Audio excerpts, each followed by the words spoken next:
The architecture of our schools tells us stories of what we value about learning.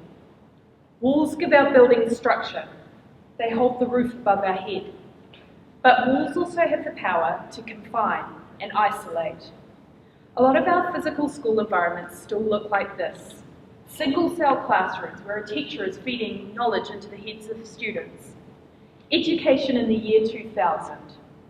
It was created by an artist called Vilmard in 1910. What's scary is he got the technology right. Books into voices? That's audiobooks.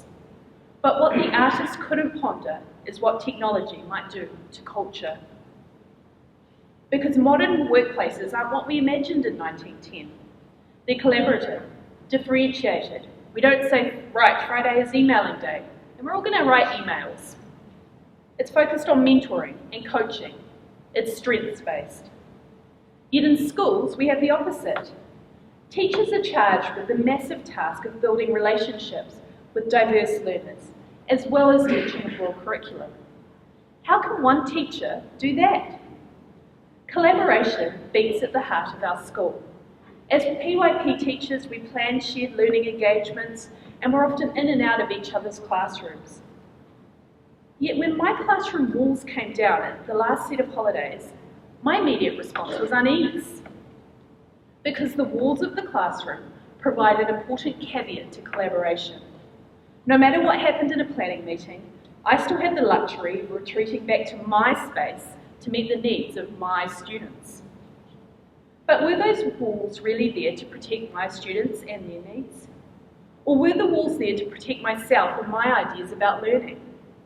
Walls can be used to hide unvoiced fears and avoid unwanted change.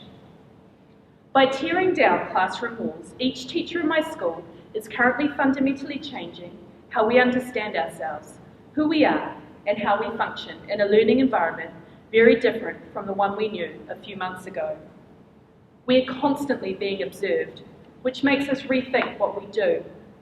We have less storage space, which means we need to think about what items we hold on to.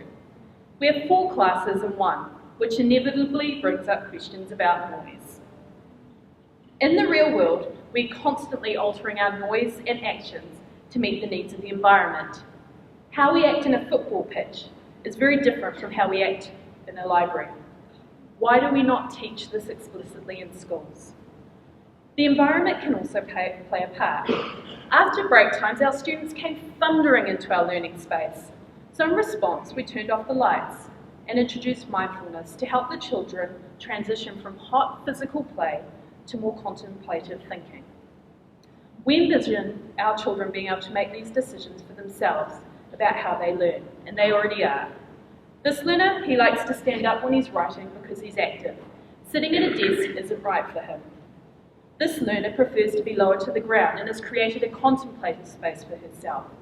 The child is changing her needs rather than her needs coming second to the school environment.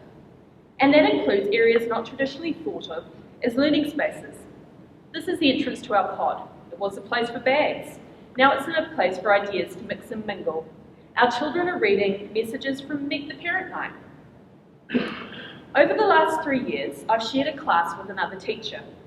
It's enabled us to play to our curriculum strengths, bounce ideas off each other. Professional learning isn't something we do on a Monday after school. It's something that happens every day. Redefining our learning space at Nexus hasn't started with cool furniture or knocking out the walls. It started with lots of questions about learning and our beliefs about learning. If schools are places of learning, why is so much space and time wasted moving people from place to place? If we're serious about collaboration and professional learning, why is there a mental model of one teacher teaching one class in one classroom? It's taking a chainsaw, not to the walls, but to the structures we've put in place within education that impede learning and collaboration. The learning environment was created first, and the physical space followed. Our learning space now feels less picture perfect, and more like an artist's palette. It's messy and unfinished, but we're learning. What story does the architecture in your school tell about learning? What walls do you need to take a chainsaw to?